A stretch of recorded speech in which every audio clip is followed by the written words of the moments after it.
उत्तर प्रदेश में विधानसभा चुनाव से पहले जनसत्ता दल लोकतांत्रिक पार्टी के मुखिया कुंडा से बाहुबली विधायक रघुराज प्रताप सिंह उर्फ राजा भैया की मुश्किलें बढ़ चुकी हैं। विधानसभा चुनाव से पहले पारिवारिक मुद्दों में राजा भैया फंसते हुए नजर आ रहे हैं, क्योंकि उनकी पत्नी भानवी सिंह ने उनके ही खिलाफ दिल्ली के सफदरजंग थाना में एफआईआर दर्ज करवाई है। ये नई बात नहीं है, इससे पहले भी भानवी ने एफआईआर राजा भैया के खिलाफ दर्ज करवा चुकी है, लेकिन वो विवाद थमा ही नहीं था कि एक और नई एफआईआर राजा भैया के खिलाफ दिल्ली में भानवी सिंह दर्ज करवाती है। और लंबे समय से दिल्ली में भानवी सिंह राजा भैया के साथ नहीं बल्कि उनसे अलग रह रही है। अब बड़ा इल्जाम यहाँ पर उत्पीड़न का लगाया है, राजा भैया पर मारपीट के आरोप लगाए हैं और यहाँ उत्पीड़न के साथ साथ संपत्ति से जुड़ा हुआ मामला भी खड़ा हो जाता है। राजा भैया की पत्नी ने एफआईआर जो दर्ज करवाई है वो आईपीसी की धारा 498A के तहत है और ऐसे में घरेलू हिंसा, उत्पीड़ना, दहेज को लेकर प्रताड़ना, तमाम तरह के मामले यहाँ पर देखे जाते हैं। ऐसे में रघुराज प्रताप सिंह यानी कि राजा भैया ने भानवी सिंह यानी कि अपनी पत्नी को लेकर कोई भी टिप्पणी नहीं की है, ना ही भानवी सिंह को लेकर सोशल मीडिया पर बखान किया है। लेकिन भानवी सिंह ये बताती हुई नजर आई है कि राजा भैया उनके साथ मारपीट करते थे। अब इस पूरे मामले को लेकर भानवी सिंह के खिलाफ राजा भैया के चचेरे भाई अक्षय प्रताप सिंह उर्फ गोपाल ने भानवी सिंह के खिलाफ एक लंबा चौड़ा पोस्ट लिख डाला है और लंबे चौड़े पोस्ट में भानवी सिंह के खिलाफ कई खुलासे करते हुए नजर आए हैं। पहले इस पोस्ट पर आप नजर डालिए। माननीय राजा भैया के खिलाफ भानवी सिंह के एफआईआर की खबर काफी सुर्खियों में है। हो भी क्यों ना, राजा भैया टीआरपी बढ़ाने वाला नाम जो है। गत 4 वर्षों से तलाक का केस दिल्ली के साकेत कोर्ट में चल रहा है, जिस पर कोर्ट ने सभी पत्रकारों की रिपोर्टिंग पर भानवी सिंह के ही अनुरोध पर रोक लगा रखी है।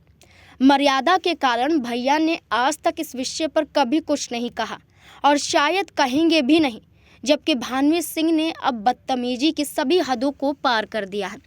मेरे ऊपर, भैया के सहयोगियों, सेवकों के ऊपर मुकदमा दर्ज कराने से जब मन नहीं भरा तो भैया के ऊपर भी झूठी एफआईआर करा दी। भैया पर उंगली उठेगी तो उनके शुभ चिंतक चुप नहीं बैठेंगे, बैठना चाहिए भी नहीं। अब इनका असली चरित्र आप सभी के सामने लाने का समय आ गया है। भानवी जी संपत्ति के लालच में कई बार अपने माता पिता पर हाथ उठा चुकी हैं। एक ऑडियो में भानवी सिंह की मां श्रीमती अंजुल सिंह अपनी पुत्री भानवी से मार खाने के बाद राजा भैया से रो रो कर अपनी आप बीती सुनाती हुई दिखाई दे रही हैं। बताते चलें कि भानवी सिंह के घर का नाम मोनू है और ऑडियो में मोनू नाम से संबोधित करते हुए ही वो भानवी सिंह के खिलाफ बोल रही हैं। जिनको लग रहा है कि ऑडियो फर्जी है, उनके लिए वो पत्र भी संलग्न है जिसमें भानवी सिंह की 75 वर्षीय वृद्ध और बीमार मां ने उनके द्वारा बार बार पीटे जाने, गाली गलौज करने, धमकी देने से आतंकित होकर पुलिस आयुक्त लखनऊ से अपनी सुरक्षा की गुहार लगाई है। भैया के ऊपर झूठी एफआईआर कराने के बाद अब संकोच लिहाज का कोई मतलब नहीं रह जाता है। इनका असली चेहरा दिखाने वाले कई प्रमाण ऑडियो वीडियो अभिलेखों के रूप में मौजूद हैं, जो समय समय पर आपके सामने लाता रहूंगा। न सिर्फ पोस्ट किया गया है बल्कि पोस्ट के साथ साथ एक ऑडियो क्लिप भी साझा ट्वीट के माध्यम से अक्षय प्रताप सिंह ने की है। ये ऑडियो हम आपको सुना तो नहीं सकते हैं, लेकिन इस ट्वीट के माध्यम से उन्होंने आरोप लगाया है कि भानवी सिंह अब नीचता पर उतर आई है, अब वो झूठे इल्जाम लगा रही है। अब तक तो वो पार्टी के कार्यकर्ता, पार्टी के तमाम कार्यकर्ताओं के अलावा पार्टी के मुखिया पर इल्जाम लगा रही थी। खुद अक्षय प्रताप ने कहा कि उन पर इल्जाम लगाया, लेकिन अब तो वो राजा भैया पर इल्जाम लगा रही है। यह हम कतई बर्दाश्त नहीं कर सकते हैं, अब हमें अपनी आवाज उठानी ही पड़ेगी। अब ऐसे में उन्होंने ये कहा कि भानवी सिंह अब अपने स्तर से गिर चुकी है, और ऐसी उनकी मानसिकता हो गई है कि उन्होंने संपत्ति के चक्कर में अपने माता पिता के साथ भी मारपीट की है और अपने माता पिता, सगे माता पिता को नहीं छोड़ा है। और इस ऑडियो में यही बातचीत हो रही थी कि अक्षय प्रताप सिंह उनकी माता जी से बात करते हुए नजर आ रहे थे और उनकी माता ने खुद ये बताया कि मारपीट उनकी बेटी उनके साथ करती थी।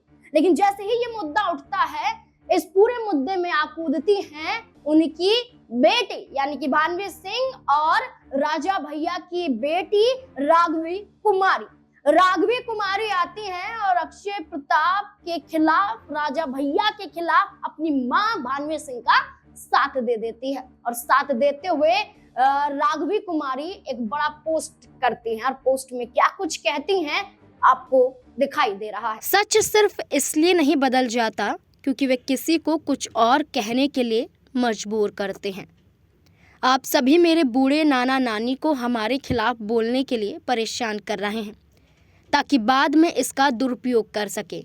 आप सच जानते हैं, कृपया भगवान से डरे। पोस्ट में राघवी कुमारी ये कहती हैं कि जब बात उनकी नाना नानी पर आ जाती है तब आवाज उठाना जरूरी हो जाता है।